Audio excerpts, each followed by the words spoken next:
Hello, welcome to my first vlog post ever. I intended on making a really amazing video for this project, and then I intended on doing a whiteboard animation. And this morning I finished my script and I recorded it. And on my drive into class today, I was thinking about this project, and I felt like my script was very superficial and that it wasn't really getting deep enough into how my feelings and my thoughts about social studies have changed in the last 2 years.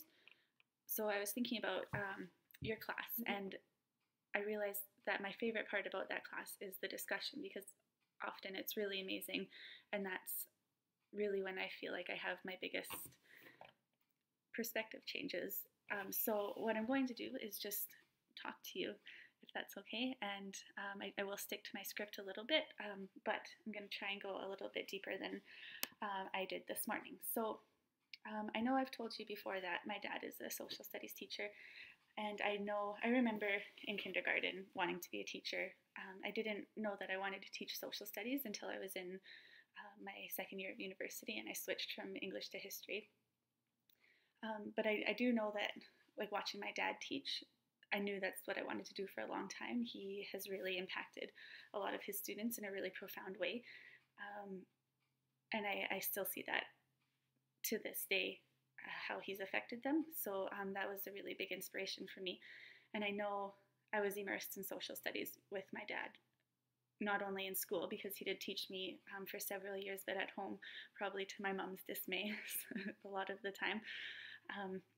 But I do realize now that starting my education degree, my perceptions of social studies and what is important in social studies and what we should be teaching has changed quite a bit. So my first degree is an honors degree in history. For my thesis, I wrote almost 100 pages on the Falklands War between Argentina and Great Britain. So of course, that goes without saying, someone who's going to do that obviously loves history a lot.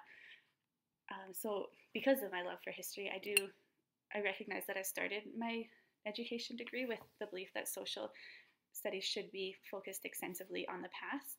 I did think that dates and names were really important, and events, and that students did need to memorize this information. I do realize now, though, what this class has done for me is I understand that social studies is so much more than the past, but it's more about the future and not just the past. So I do maintain that it's crucial for students to know about the past in order to understand what we're dealing with in today's society. But I think that instead of just teaching them in the rote memorization kind of style that is traditional and still quite common, it's more important to incorporate the discipline of history into class and teach them really how to be mini historians. And to understand, historical significance and interpretation, and who decides what's important in our history, and how do we understand what truth is in history. So, of course, this doesn't happen in the classroom, historical interpretation, as often as it should. So the article we read by Keith Barton and Linda Levstick, Why Don't More History Teachers Engage Students in Historical Interpretation?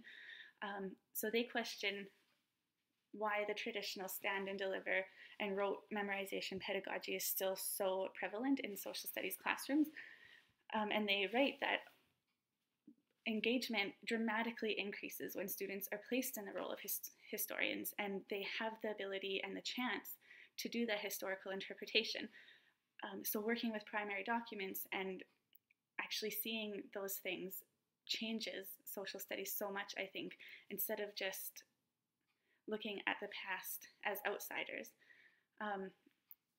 So by using primary documents and looking at multiple perspectives, students can analyze and interpret different stories, including their own, and then they understand better how conclusions are reached and why we do think the way that we do today. So I think by including historical interpretation in the classroom, it helps students understand why today is how it is today. So why we talk about things like feminism or racism today, because they can look back and see how that has affected society throughout it in a more hands-on and engaging way.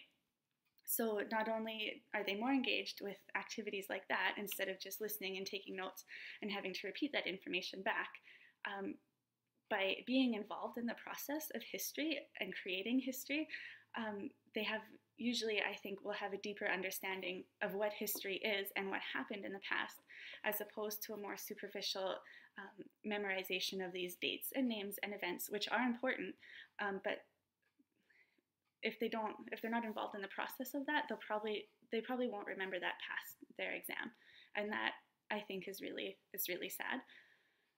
So next I wanted to talk about questioning historical narratives, which is closely tied to historical interpretation, but I do think also different in a lot of ways. I think studying Canada's past, which you do extensively in secondary social studies, like grade 7 and grade 10 a lot, that's a really good opportunity for teachers to incorporate this pedagogy of critical thinking and questioning into the classroom. And it provides lots of chance for students to ask questions about those narratives. So the best article I think that we talked about, a really amazing article I think, is the one by Timothy Stanley, and he provides so many examples from Canada's historical narrative that students should be critical of, including the idea that Canada's history began with the discovery of this land by the British and the French. So of course, we've talked about how this perspective encourages the grand narrative of Canadian history, which is a very Eurocentric, monolithic point of view, and it often ignores the fact that there were established groups of First Nations living here for centuries prior to European contact. So then Stanley argues that public memory, which is often introduced to students through social studies curriculum, creates the imagined community within our nation, which focuses only on the positive aspects of our history. He also mentions how a lot of people think that Canada is not racist, and we never have been. Often people think that we didn't have slaves here. That we have like these dark moments in our past, maybe like residential schools, for example. But people often gloss over that because of this grand narrative, right? And this idea of public memory. So focusing only on the positive aspects leads to the grand narrative dominating public memory, which perpetuates problematic assumptions that are at best misguided and at worst completely wrong, like his example of people thinking that Canada is not racist. So I do think these two things, although they are really closely tied, have been the two of the biggest shifts that I've seen in my teaching philosophy since I've started this class last year.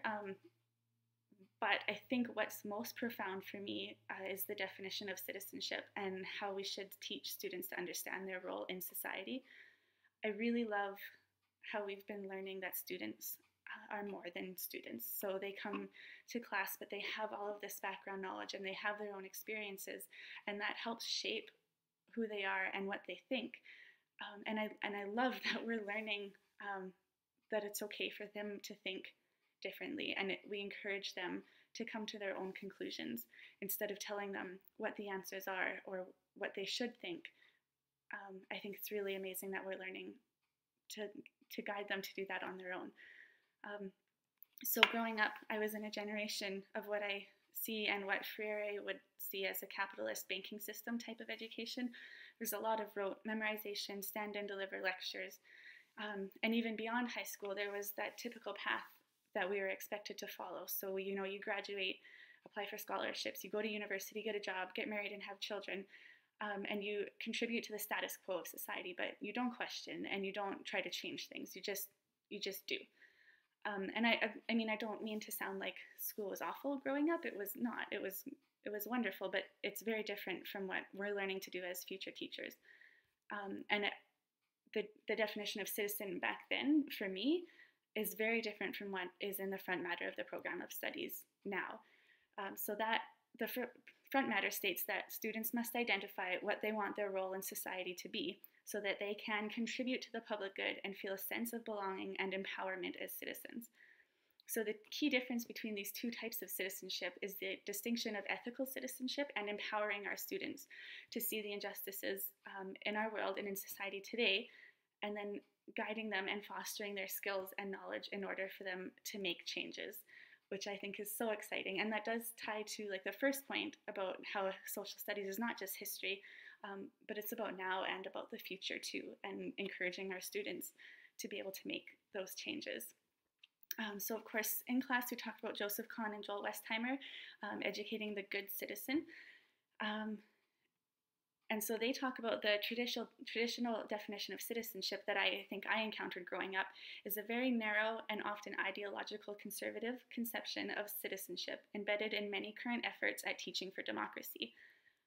And that I feel like that's what I encountered, but I also feel like it's really changing, and I think we're at a really exciting time to go into education. And like we talked about in class the other day, doing that assignment last semester where we broke into groups and tried to decide what is a good citizen. So nobody really agrees on what a good citizen is. Teachers won't, students won't. But there is more of a consensus, I think, about what people think a thoughtful and engaged citizen is. And I think that's what we should be teaching our citizens to do. We don't have to agree on what a good citizen is, but as long as we're encouraging them to be thoughtful and engaged, I think that should be one of our main goals as social studies teachers. Westheimer and Kahn also write that there are three kinds of citizens: the personally responsible citizen, which is more of the traditional definition. We abide by the law, we recycle, maybe donate to the food bank or a charity. The participatory citizen, who's more active in the community and has a better understanding of how agencies and government systems work. And then there's the justice-oriented citizen, who critically questions why things are the way they are and attempts to make true changes by solving the root problems.